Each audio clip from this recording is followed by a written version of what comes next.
I'm going to take a couple deep breaths and I'm going to go in and have my, planned meal, and I am going to, calm my nervous system so that I am not emotionally driven to have to calm it down through a behavior that's getting in the way of my weight loss. Hi, welcome to the Judy Terrell Show, where I explore topics intended to optimize every body 50, 60, 70, and above. Hi, everybody, and welcome to episode 5 in my series where I am talking about intention to make behavioral changes and habit patterns. So, for instance, intending to lose weight, and that's the topic I'm addressing in the series specifically, and then actually doing the behaviors.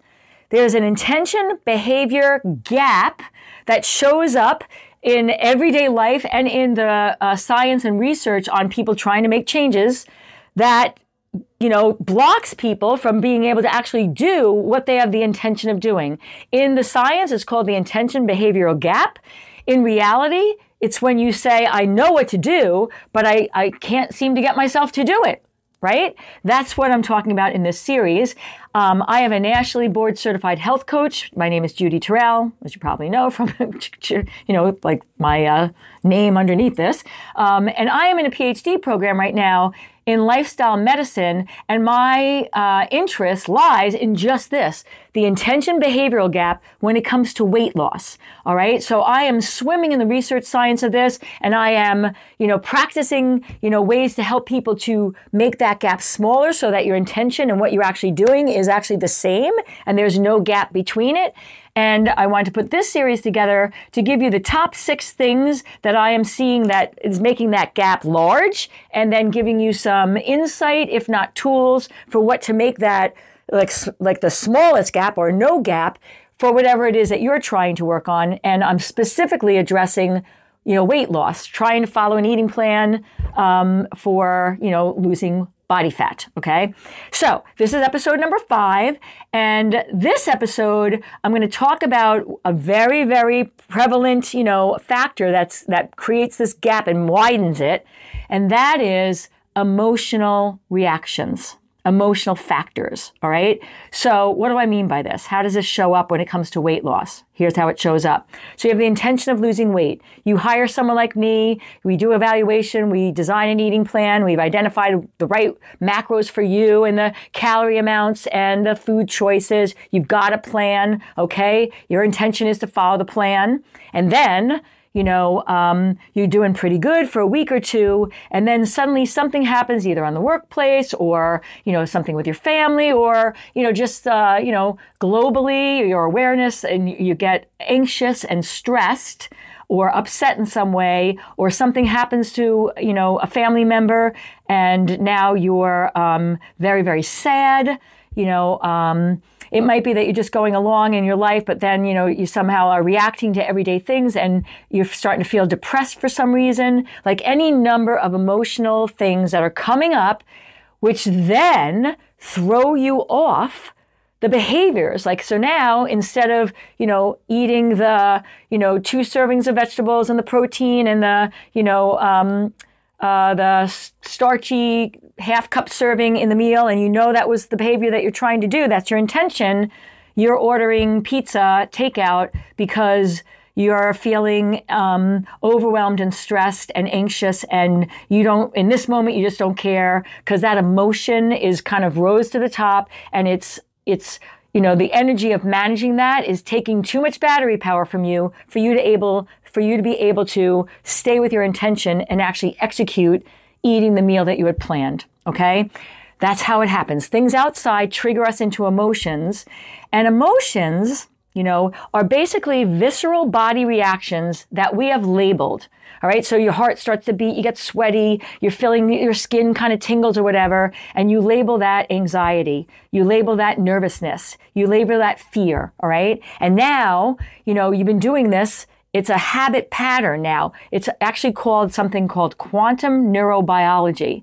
And what that simply means is that we tend to react to things in habit ways that we started way back when we were children. And now we've done so many repetitions of them.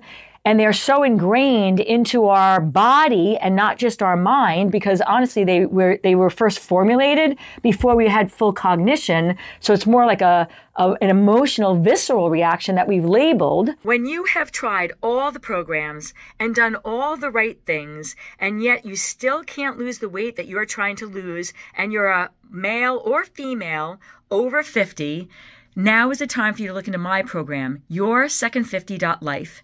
It includes online video support. You can download video and PDFs for an eating plan and exercise plan appropriate for over 50.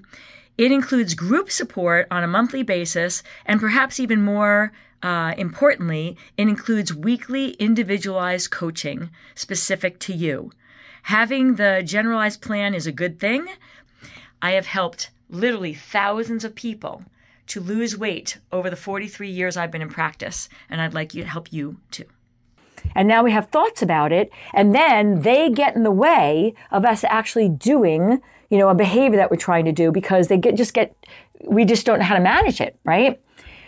So this happens a lot, and it happens on all, different levels. And I want to offer, because this is a very big factor in this, gap between intention and execution of behaviors, especially when it comes to weight loss, because, turning to food and comfort food and dopamine spilling foods is so easy. It's so prevalent. It's so accessible that, we fall into that, that's a tripping point over and over and over again for people. But the tripping point actually isn't, whatever's happening out in the real world. It's the emotional, neurological body, mind, habit pattern of reacting to things that is getting in the way of us executing the behavior. All right. Now, there are a variety of methods for how to intervene on emotional habit patterns that we get triggered into that then get in the way of us doing behaviors that we want to do when it comes to weight loss, all right?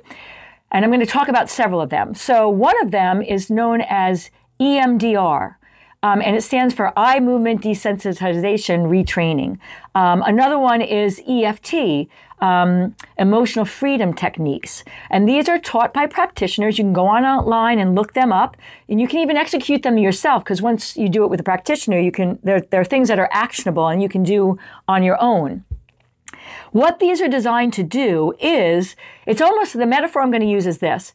If you had severe depression and you kept falling into these negative, thinking patterns that then, have physical ramifications as well, or something like PTSD, where you've been traumatized by something, and now, like your fear of flying is one example. You're traumatized by being on a plane one time, and now every time you get near a plane, you get a whole nervous reaction and you can't fly.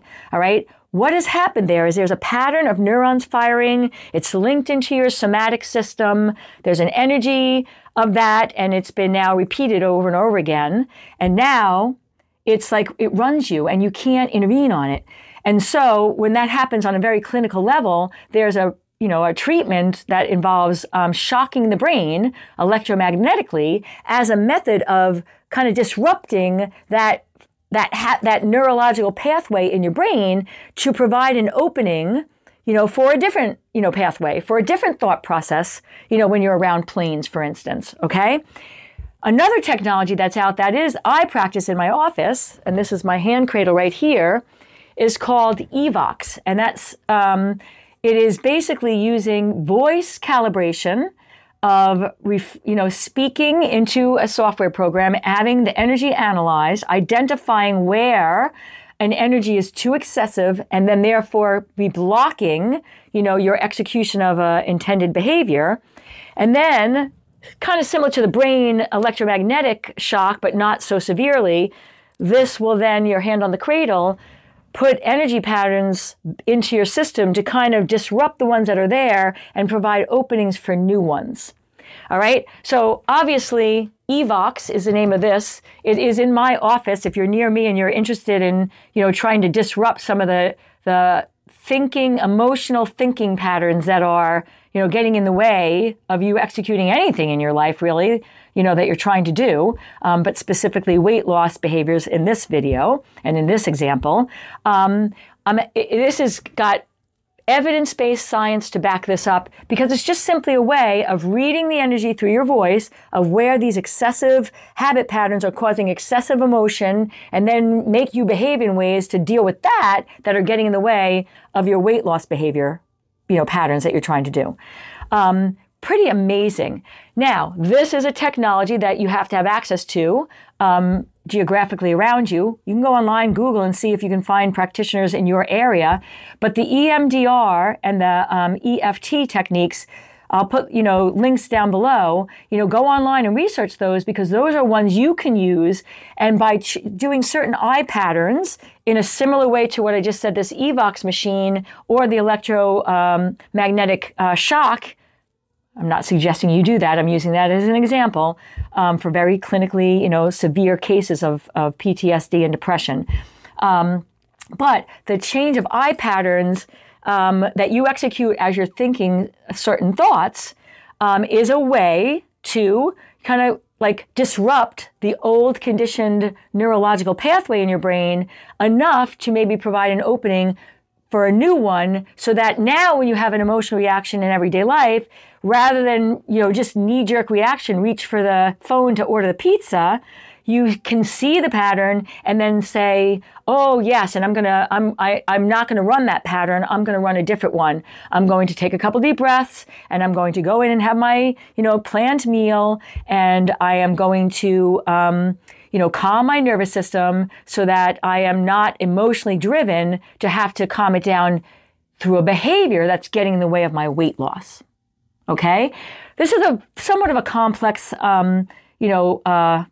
factor in this intention behavior gap. But honestly, the 3 methods I just told you, 2 of which you can do, with help if you get a practitioner to teach you, or even teach yourself online, and 1 that you can look for a practitioner like myself. And if you're near me, please give me contact me, because I'm having great results with this, able to enable people to, redirect themselves into behaviors that they want to do, and off the ones that they don't want to do, because of an emotionally based habit pattern of coping. All right. This is a great one, and I love working with people on this one. This is my number 5 in my series, and if you got some value out of this, please hit like, please hit subscribe. There's another episode in this series coming out, so if you subscribe, you're going to get the notification when that drops. And in the meantime, I hope that you can, if you are seeing yourself in this, 5th factor of what creates that intention behavior gap, that you have maybe a path to try and explore. And I hope to see you on my next video. And in the meantime, make every minute count, everybody. Okay, you got this. And if you'd like to have access to some of my additional resources, I can be found at Facebook, Instagram, YouTube, and on my website, www.judyterrell.com.